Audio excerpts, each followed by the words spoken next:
What's up guys, my name's Brandon and you just got the new M4 iPad Pro. You've already unboxed it, you've gone through the initial setup process, but now you might be wondering, what's new this year and what should I do next? Well, I've got the answers for you because in this video, I'm going to be showing you the first 17 things that you need to do after getting your brand new M4 iPad Pro to get the absolute most out of it. So these are going to be tips, tricks, and just things you need to know about this iPad. Okay, so this first one is very simple and straightforward, but it's important, so I need to address it, and that is to check for a software update. The iPad did not come with the latest software update installed, so if you didn't do that in the initial setup process, be sure to update your iPad to the latest iPadOS version by going to Settings, General Software Updates. The next thing you need to do is give document scanning another chance, or if you always scan documents, just try it with the new iPad Pro because it is much better. So Apple removed the ultra wide camera and now we only have that single 12 megapixel wide camera, but Apple added something more useful than the second lens, and that is adaptive True Tone flash. So Apple says that using AI, the new iPad Pro automatically identifies documents, and if a shadow is in the way, it instantly takes multiple photos with the new adaptive flash, stitching the scan together for a dramatically better scan. And I thought this was kind of a gimmick at first, but it actually is much better than previous iPads. So you'll notice that these shadows are just non-existent even when you have shadows in real life just hovering over the document that you're trying to scan. And by the way, if you don't know how to scan documents, you can do this in multiple ways. So the easiest way that I find is in the control center. If you have the notes toggle added in the control center, just haptic press on that and you can scan documents straight from the control center. Or if you're like me and you have the notes application down here in the dock, you can just haptic press on the app icon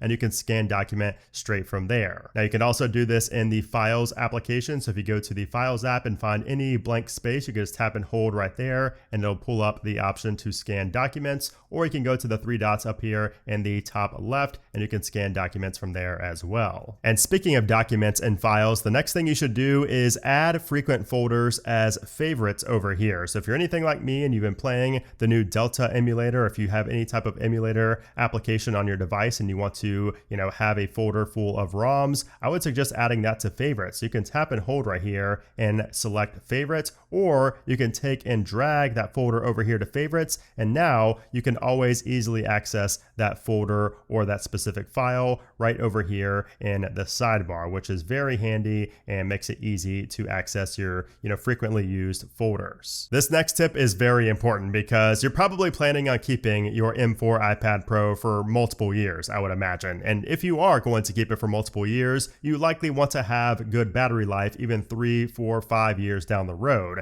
This setting that I'm about to show you is going to help you extend your iPad Pro's battery lifespan. So go into settings and then down here go to the battery section on the side and then go to battery health. And on the new iPad Pro, we have a new option for 80% limit. I would suggest turning that on, and as you can see, the description shows your iPad will only charge to about 80%. And having this feature enabled is going to help increase the longevity of your battery health and battery capacity. So it's at 100% now, but as you guys know from the iPhone, that capacity goes down over time, and that is based on the battery degradation. And having this set to only charge up to 80% is going to limit the amount of battery cycles, which in turn is going to help keep your battery's capacity high. Apple says reducing the time that your iPad spends fully charged reduces the wear on your battery. Limiting charging to 80% can help prolong your battery's lifespan. So that is straight from Apple. So I'm going to recommend everybody turn that on. Okay, so you've probably already used Center Stage before. It's not a new feature, but you need to use it on the M4 iPad Pro because it is now better than ever on an iPad. And that's because of the new landscape camera. So now it's going to be able to track you from further away because it's centered and not off to one side like it was with the portrait camera beforehand. And I say centered, but it's not actually dead center in the iPad. And I'm sorry, you're never going to be able to unsee that. And you can always access Center Stage as well when you're in a video call. If you swipe down to go into the control center, and you'll see that we have video effects up in the top right. So tap on that, and this is where you can turn on or off Center Stage. So if you didn't want it on, you can turn it off right there. This is also where you access the portrait mode, studio light, and reactions. You could also adjust the amount of portrait depth, and also for the studio light, the intensity of that studio light. Just a quick reminder, be sure to download the written PDF companion guide that complements this video. It includes everything that I'm covering here, along with screenshots and written instructions. That way you never forget anything from this video or future videos. It's included as one of many perks in my monthly membership, which you can join by clicking the link down in the description below. Now, the next thing you need to do is understand both of Apple's multitasking systems that are built in to iPad OS. So you're probably the most familiar with the first one, which is split view, which is when you go into an application and you swipe up from the bottom to pull up the dock, and then you open up another application. You tap and hold and pull it over to one of the sides, and you can see that now we have a split view here, and you have these three dots up top as well, where you can put one in full screen, slide over, or split view. So that is the first one, and the second one is what we see there as slide over. So this is when you're in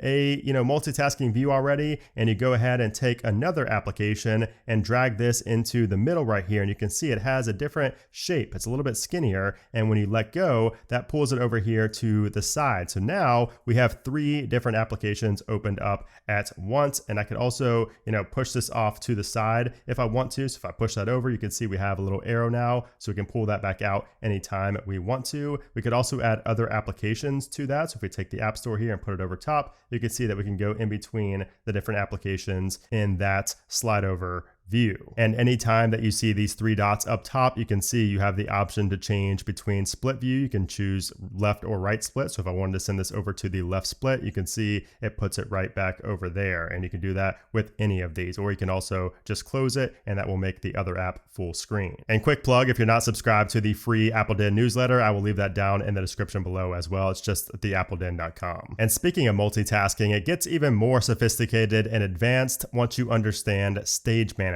So this is accessed through the Control Center, which you pull down from the top right corner. And this right here is going to be the Stage Manager option. And if you tap on that, it will turn it on. You could also haptic press on that, and it will show if you want to turn off the dock or recent apps, or both. You could turn off both, and it will just turn off Stage Manager. Essentially, it's going to hide everything. But we're going to keep both of those enabled just to show you how this works. So once you enable Stage Manager, you could just open up any application, and it's going to put you in this view, and it's going to show you your other applications that are currently open. Now, what's cool with this is that you can minimize these windows. You can kind of just move them around wherever you want to, and you have a lot of freedom here. There's not really any where you cannot put an application, which is really nice. So if I want to pull something else out here, I can do that, and I can just change it. You just kind of grab these little black, these little black things in the corner right here, and that's what's going to allow you to change the size. We could pull something else up here. So if I want to pull up mail, we can do that.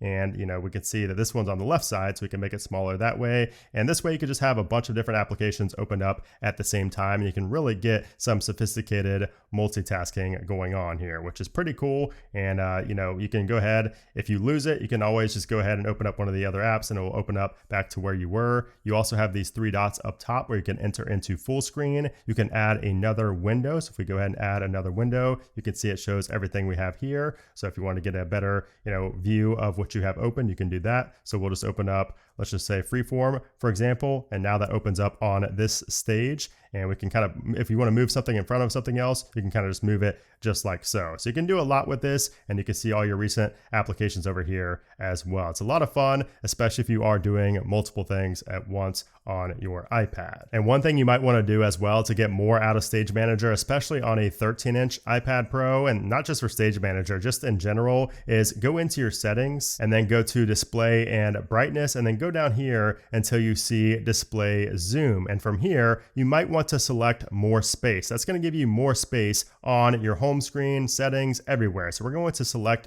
more space and tap on done, and it will reset our device here. It's going to do a little quick restart, and we're going to have a different resolution now. So you can see that it comes up, and now we all of a sudden have more room. Everything is a little bit smaller, but we have more room. We can fit more applications in our center stage here for multitasking. And just in general, you can see that everything is a little bit smaller, but we do have more room to mess with. Now, the next one is just something else that you need to know about your iPad Pro, and that is that it's the first iPad with an AV1 AV1 decode engine. Now, AV1 is a newer video codec that gives you more efficient video compression without compromising on video quality. And the main advantage of that is streaming high quality videos is going to use less data and you're going to have less buffering. So smoother video playback with less buffering and less issues. And keep in mind, YouTube uses AV1, as does Facebook, Instagram, and most platforms use the AV1 video codec. So everything should play smoother on your iPad Pro M4. And speaking of video, I did also want to explain the dynamic volume buttons, because if you're new to an iPad, this might be a little bit confusing. I'm not sure if it's on any other tablets out there, but basically if you are in, landscape mode, for example, and the volume buttons are on the top, that's different than when, it's up and down when it's on the side of a tablet. So that means that the volume down button, which is typically volume down if you're holding it in portrait, will be volume up in landscape mode. So if we press on the down, you can see it turns the volume up. And if we press on what used to be the volume up in portrait mode, that turns the volume down because it's based on the orientation. That's what Apple calls dynamic volume buttons. Now you cannot change this. You cannot disable this on the iPad Pro. That's just how it always is. So just keep that in mind and kind of get used to that. Now, something else you really need to get used to is all of the gestures that you can do on the iPad Pro. And I can make a whole video about this. I believe I already have. But there are so many gestures that you need to understand to make your life a lot easier with the iPad Pro. So the first one is one that we also have on the iPhone that you might be pretty familiar with, and that is to swipe on the bottom to go in between different applications. And you can see that it even goes between split screen applications if you have those opened up. So this little black bar down there, you can just swipe left and right to go quickly in and out of your different applications instead of, going into this view right here, which, by the way, the way you do that is you tap right here, you swipe up and hold, and that's how you can get to your, app switcher right here. So when you're in an application to go home, most people know that you can just swipe up right there, just swipe up from the bottom and that will take you to the home screen. However, that's rarely how I get home. I usually use a 4-finger pinch. I've just gotten so used to this over the years that I always 4-finger pinch to go to the home screen. So just take your 4 fingers here. I like using these 3 fingers and my thumb and just do like this right there. And that's going to take you to the home screen. It might seem like it's, kind of redundant and slower, but once you get the hang of it and once you do a lot of gestures, it gets like second nature. That is just the way I go home and it's much easier for me. So we saw the app switcher a little bit earlier, but I will take you there again as well, because if you want to close out of applications for whatever reason, if something is, giving you a hard time, you could just swipe up to close out of those applications and you can see it does it just like so. You could also go into jiggle mode by just tapping and holding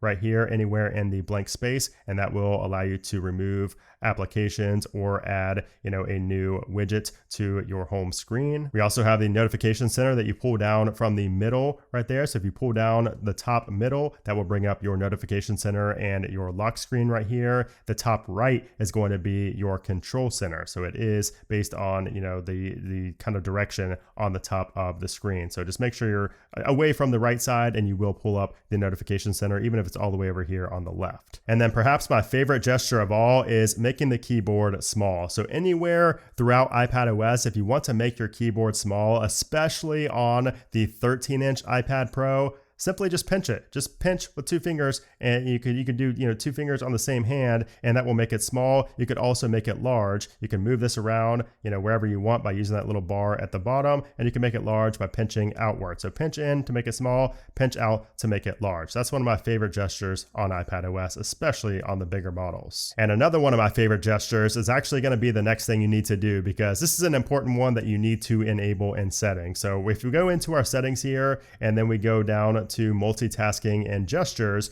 go down to the bottom here and we will see the next thing you should do, which is enable swipe finger from corner. And if you turn that on, you get the option for bottom left corner and bottom right corner. So let me show you what that is. So the bottom left corner, if I swipe from that corner, it's going to invoke and take a screenshot very quickly without having to press the buttons. And from the right Bottom right corner, it's going to open up a quick note in notes. So you can change that. You can turn one of the corners off if you want, or you can change these around, but I like having it set as default. If anything, I may just do the screenshot for the bottom right and bottom left corner because I screenshot so much. And you can also do this same gesture with the Apple Pencil without the need of enabling that setting. So even if we go ahead and turn this setting off, swipe finger from corner, if you have an Apple Pencil, this still works. So if I swipe up from the right hand side or the right corner, you can see it takes that screenshot for me. And that was just using the native built-in Apple Pencil feature, which is awesome. You can, if you want to turn this off for whatever reason, you can go into the Apple Pencil section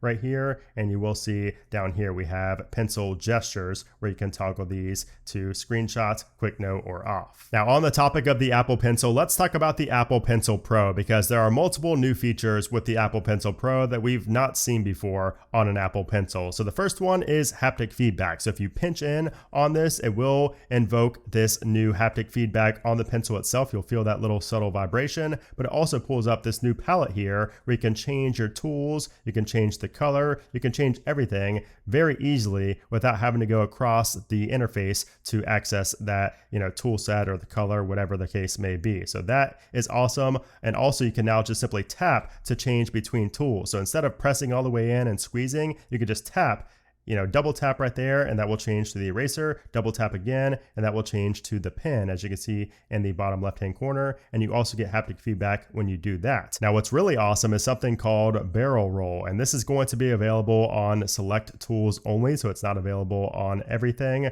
but this is really awesome, and I'm going to show you why. So we're going to have this set up here, and you can see that when I go to write something, I go to draw something, the orientation changes based on the way that I'm rotating my wrist, the way I'm rotating the Apple Pencil. So the new Apple Pencil Pro has a gyroscope built in. That's how it's able to do this, and it's pretty awesome. So that's really great for artists who want to be really precise with their work and be able to see, the orientation before they actually put the pencil down and draw. And then if you go into the settings and go to the Apple Pencil section, this is where you can see all your different settings. So you can change the squeeze. You can have that do different things right there. You can have the double tap do something different, which is where you don't squeeze, you just kind of tap 2 times. You have all your different effects right here. You have only draw with Apple Pencil. So it says that your fingers are going to be used for scrolling instead of actually drawing when you're on a canvas. And then we also have scribble right here, which is awesome. I'll show you how this works. So if you select this tool and you start writing, you can see that it will type out what you actually write. So we're going to just type in, "This is super cool."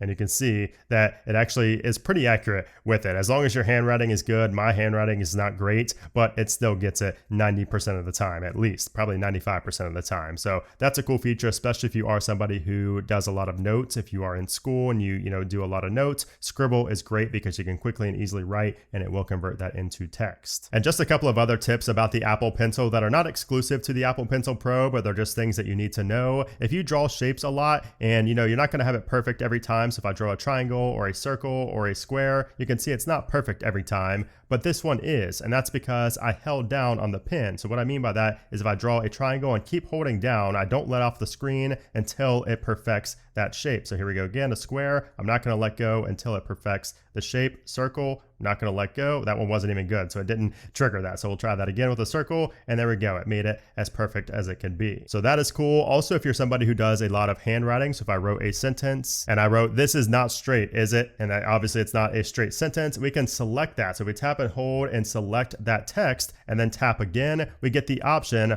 right here if we swipe over to straighten. So that is an option as well. If you want to straighten your text, you can do that, and now it's going to do its best to straighten out the handwritten text that you just wrote. And if you do not have a saved signature to be able to easily sign documents in the future, you should go ahead and do that. So you can access this from the panel down here, the Apple Pencil panel, tap on the plus and then go to add signature. And from here, you can go to add or remove signature, and you're just going to tap on the plus in the top left-hand corner, and this is where you should go ahead and draw out your signature. So there we go. I signed my name, and then if I tap on done, now anytime I go into, a document where I need to enter my signature, it's always going to be saved there. Now, the next thing you need to do is take advantage of keyboard shortcuts on the Magic Keyboard. So if you don't have a Magic Keyboard, if you have any other keyboard, that attaches to your iPad, this should work as well. But the Magic Keyboard is the best. I think it is worth the money. I know it's expensive, but basically if you have a Magic Keyboard, these are some awesome keyboard shortcuts that you need to know. So if you press Command H,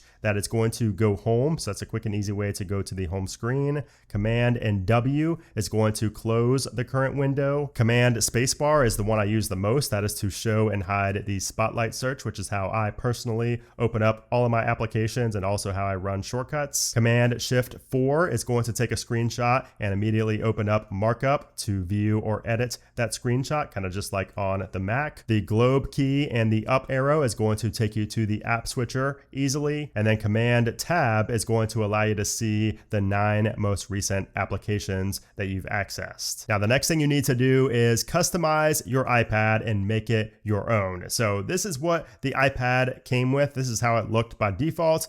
Doesn't look great, doesn't look bad, but here's what it looks like now. So you can see that my home screen looks a lot better because I changed the wallpaper. I have all these custom widgets now that are actually things that I want to look at, unlike, the news and, the clock right there when I have the clock right above it. That's redundant. I don't need that. So now it's actually stuff that I need. So we want to go ahead and change that. So the first thing you should do is change your wallpaper. So go to your settings here. Actually, don't even need to go to the settings. Just swipe down at any point and tap and hold on the lock screen here, and you can just create a new wallpaper. So I can actually go back to the original if I wanted to, but just tap on the plus down here in the bottom right hand corner, and from here you can select one of the defaults. So if we go down to collections right here, you can see that we have the new iPad Pro exclusive wallpapers. It's just this one color. I think it looks pretty cool, but it can get kind of old pretty quickly. So you can also change this to the hello, which is in different styles, which I think is really cool because it does have an animation as well. Or you can have custom wallpapers, which is what I did here. So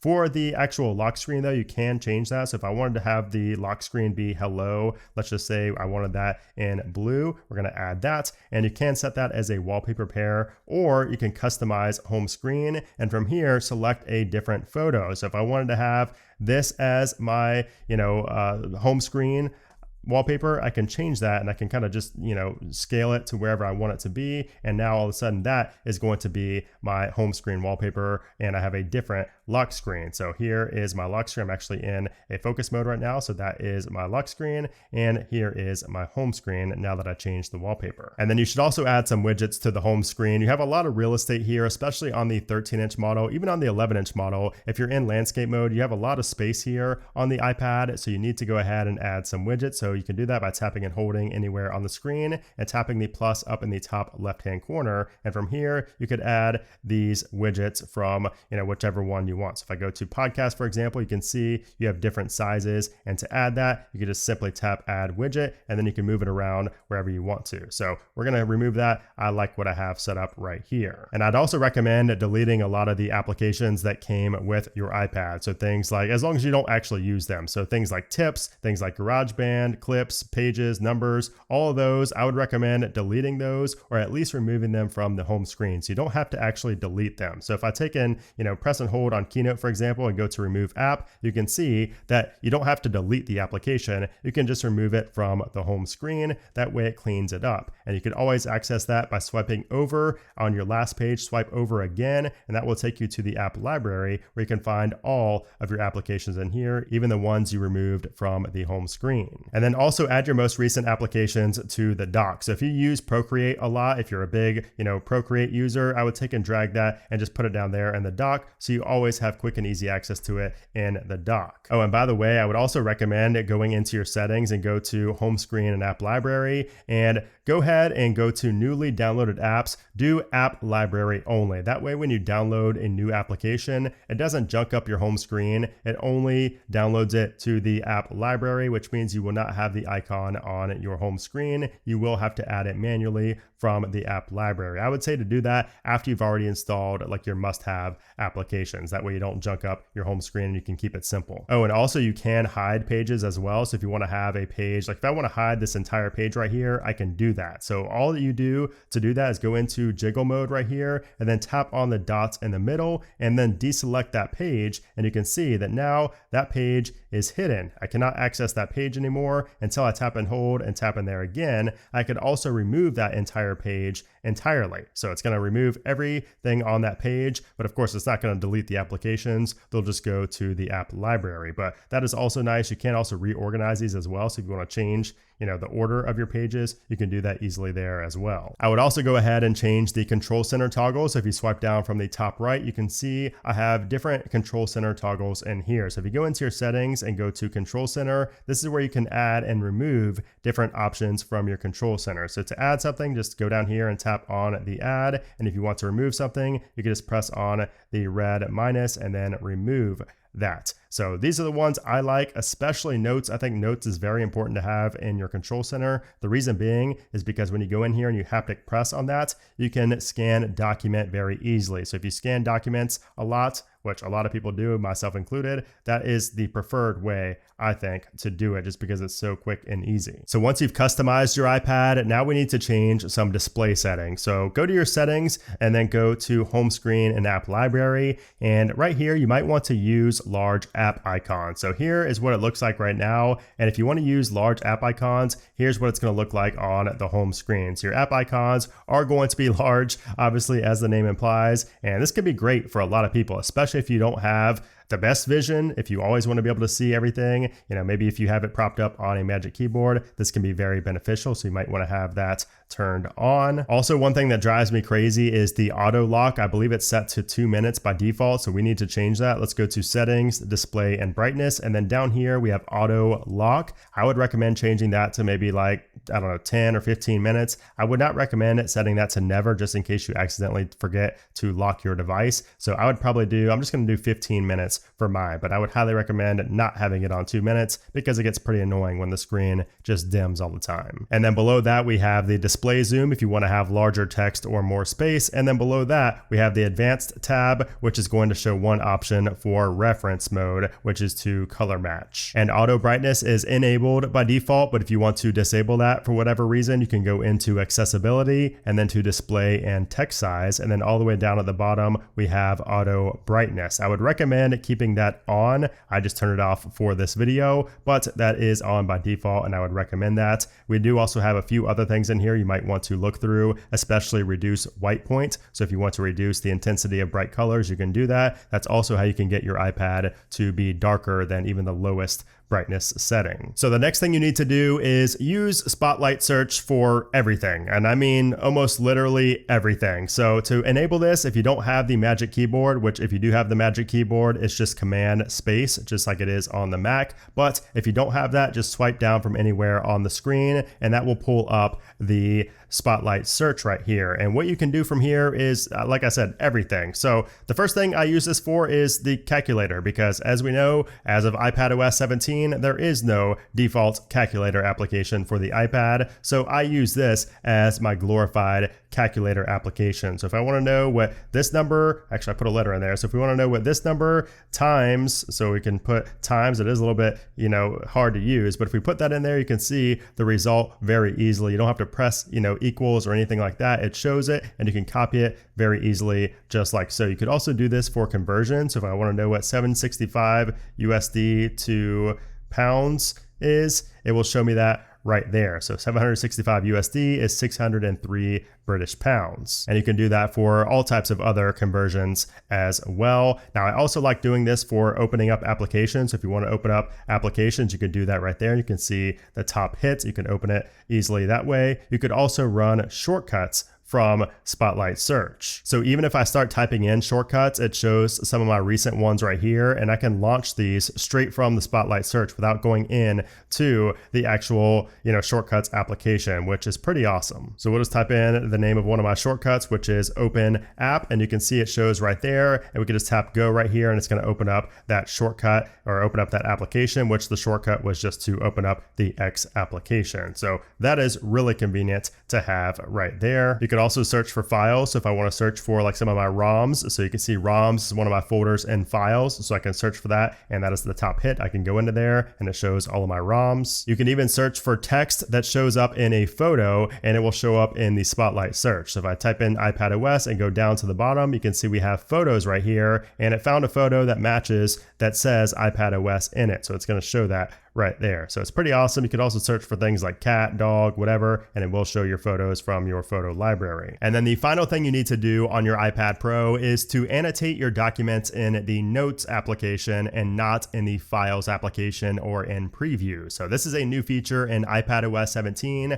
where you can annotate your documents in the Notes application, and you can also autofill. So we have this right here. So if we're going to pinch and just make this bigger, you can see that we have some forms here, some little, text fields to fill out. And if we tap on that, it's going to automatically detect those fields. So we have to go into the markup mode first. And then if we tap right there, you can see that it has my name right there. And you can also go to choose other, and you can choose any of your contacts as well. So we're just going to choose my name, and it's going to fill out all of my details. So you can see now that it's filled in the address, the name, the postcode, and the city all correctly just based off of my own personal information, and I did not need to fill that in myself. I also did not need to draw or try to annotate that myself either. It's all in there as text. And then if you want to add a signature to a document in the Notes app, it's really simple because you can just press in on the Apple Pencil Pro and then tap the three dots right here, and then you'll see the signatures icon, and you can select your signature straight from there, and it will add it in to your document, and you can resize that and position it wherever you want to. So those are the first 17 things that you should do after getting your M4 iPad Pro. And again, if you want to get access to the PDF companion guide to go along with this video so you don't forget everything and you don't have to rewatch this entire video again, that will be linked down in the description below. And if you want to see more tips and tricks and more videos on the iPad Pro, be sure to subscribe to the channel because I will have more coming. But anyways, guys, thanks for watching, and I'll see you soon.